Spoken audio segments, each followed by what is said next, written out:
Sí, gracias. Qué placer encontrarnos por este canal. Estamos realizando el podcast dedicado al 10 de octubre de 1868, cuando iniciaron las luchas independentistas en nuestro país. Tenemos la oportunidad de estar conversando hoy con Ludín Fonseca García, historiador de la ciudad de Bayamo, un hombre que por años se ha dedicado a estudiar la vida de Céspedes. El saludo para usted, Ludín, y coméntenos de acontecimientos significativos muy poco conocidos en la historia sobre este importante hecho que marcó un hito crucial en la historia cubana. Yo comenzaría diciéndote que hay dos cuestiones que tenemos que dejar definidas desde un primer momento. Cuando revisamos el libro Bayamo de José Maceo Verdesia, habla que la conspiración inicia en 1867 con la creación del Comité Revolucionario de Bayamo, y ahí aparecen alrededor de 30 o más de 30 bayameses que fueron los que fundaron el Comité Revolucionario de Bayamo. Pero ciertamente la historiografía ha demostrado que la conspiración se inició mucho antes. Desde 1866 se estaba conspirando en Bayamo, y hay dos fuentes muy importantes que coinciden en señalar el año 1866 como el año del inicio de la conspiración.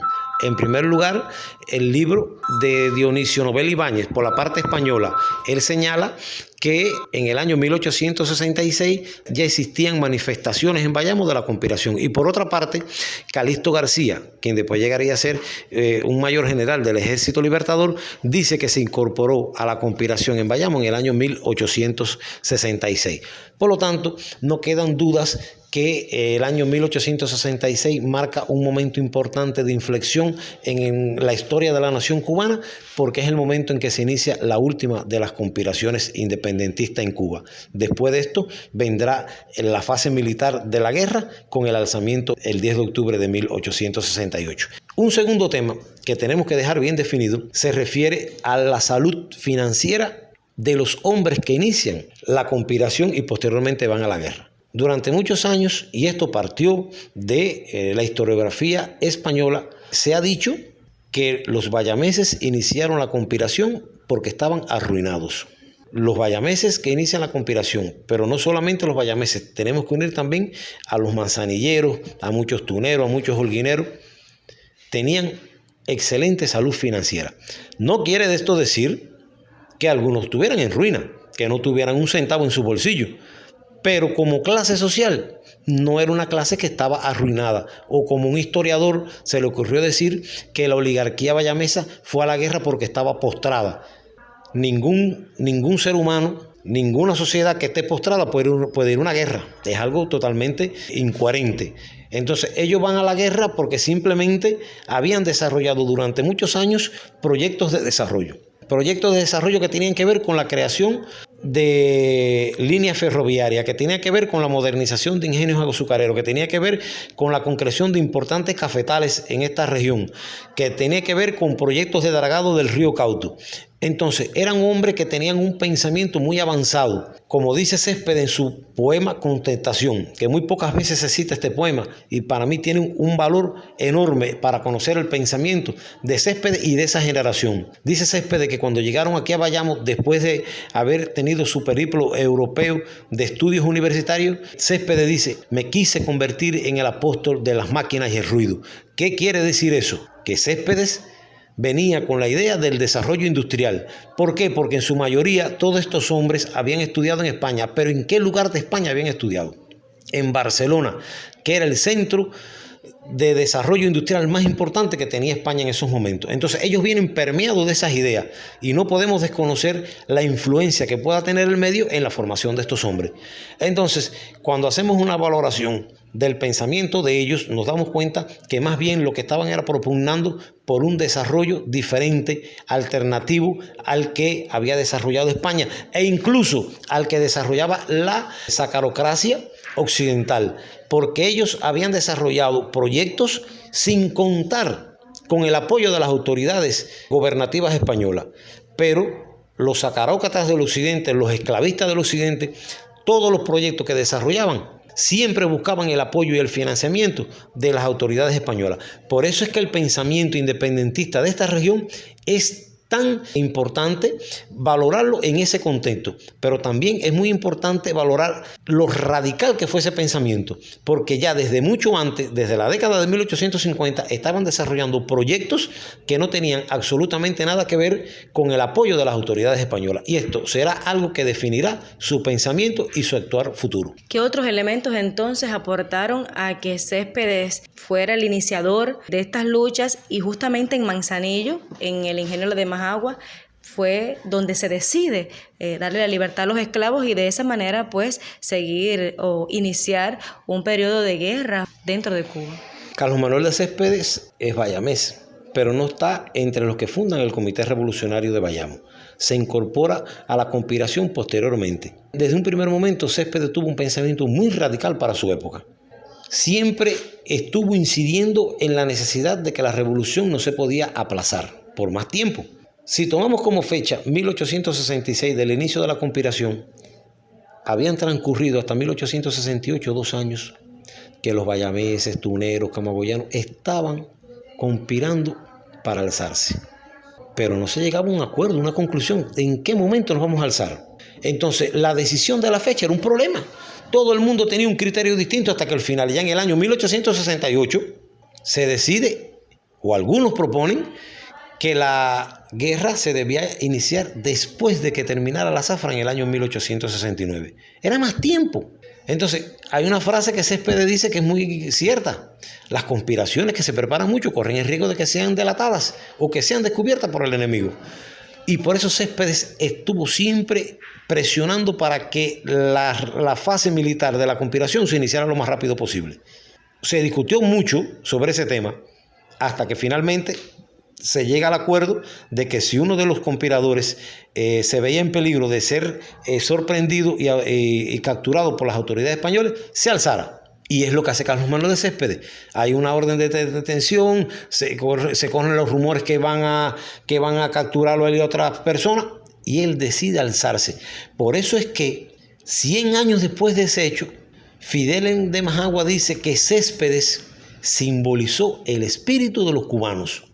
Por algo muy sencillo, porque Céspedes se alza, pero con Céspedes allí estaban primero una cifra muy exigua, después se fueron incorporando hasta que llegaron alrededor de unas 600 personas. Pero Perucho Figueredo, en una carta que escribe después de la toma de Bayamo, dice que ya entre Bayamo y Manzanillo, para esa fecha, están alzados más de 7.000 hombres. Entonces la historia le dio la razón a Carlos Manuel de Céspedes. Le dio la razón porque cuando Céspedes se alzó, inmediatamente los cubanos acudieron a luchar contra el colonialismo español, a luchar por la independencia de la patria. Si no hubiese existido toda una preparación y si no hubiese existido una posición favorable de los bayameses, de los manzanilleros, de los tuneros, de los holguineros, alzarse a luchar contra la dominación española, a crear una nación, que era lo que se quería, Céspedes se hubiera quedado solo y hubiera fracasado como fracasaron tantos movimientos independentistas en América Latina, que se alzaba una persona, no tenía apoyo y automáticamente era capturado, fusilado y demás. No, Céspedes se alza y miles de cubanos van tras él. Entonces, esto no quiere decir que la posición que asumió Céspedes el 10 de octubre en su ingenio de Majagua fue la correcta. Ahora, hay otro tema que ha influido mucho en la historiografía. ¿Cómo llamar el acontecimiento?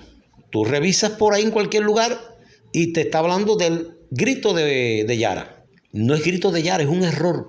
Nos hemos dejado llevar en ese punto, como en muchos otros, por la historiografía española. El alzamiento en Majagua fue el día 10 de octubre. Y en Yara lo que ocurre es una derrota el día 11 de octubre, un día después. ¿Quién define como grito de Yara? Los españoles, porque allí es donde derrotan a Carlos Manuel de Céspedes, que tiene que retirarse y no puede tomar el poblado. Entonces nosotros estamos llamando al acontecimiento grito de Yara porque lo dijeron los españoles. No, lo que ocurre el día 10 de octubre es el alzamiento en Majagua, porque en Yara fue el día 11.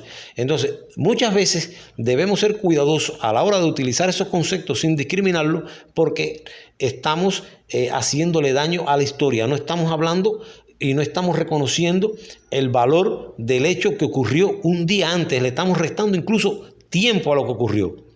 Céspedes, no queda la menor duda, fue el hombre de la gran eclosión. Cuando usted revisa todo lo que escribió Carlos Manuel de Céspedes entre el 10 de octubre hasta que es depuesto de la presidencia en 1873, usted se da cuenta que Céspedes era un estadista. Era el hombre que mejor preparado estaba para iniciar la guerra en Cuba, para dirigirla y para llevarla a una victoria final. No quiso así la historia. Diferentes pasiones se impusieron por el medio para que Céspedes fuera depuesto de la presidencia. Pero no cabe la menor duda que dentro de todos los conspiradores, Céspedes Coyó como un hombre de un profundo pensamiento revolucionario y social. Y sin dudas, el 10 de octubre del 68, pues marcó una tradición de lucha en el pueblo cubano, ¿verdad? El 10 de octubre inicia el proceso de formación de la nación cubana. Hasta el día 10 de octubre, Cuba era una nacionalidad. Después del 10 de octubre, Cuba comienza a ser una nación, porque comienzan a integrarse los diferentes sectores sociales. En los campamentos están los negros, los mulatos, los blancos, todo el mundo. Las prácticas culturales son totalmente diferentes, proceso que entonces ya comienza a manifestarse con mayor intensidad después del 12 de enero de 1869.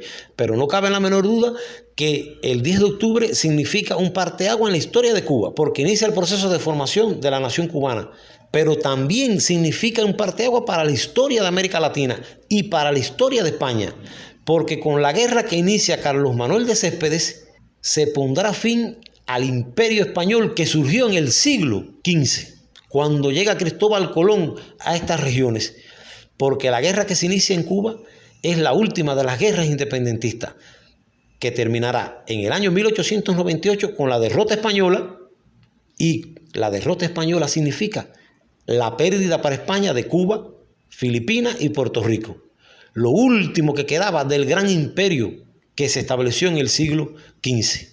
Estamos hablando casi 5 siglos después.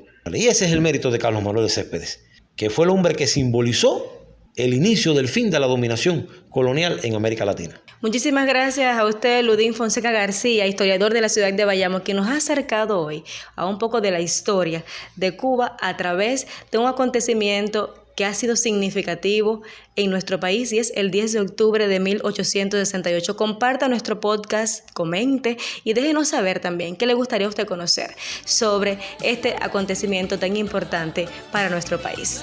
Soy Leisy del Carmen y los invito a estar nuevamente compartiendo sobre temas de gran interés para todas y todos. Nos vemos en la red de redes.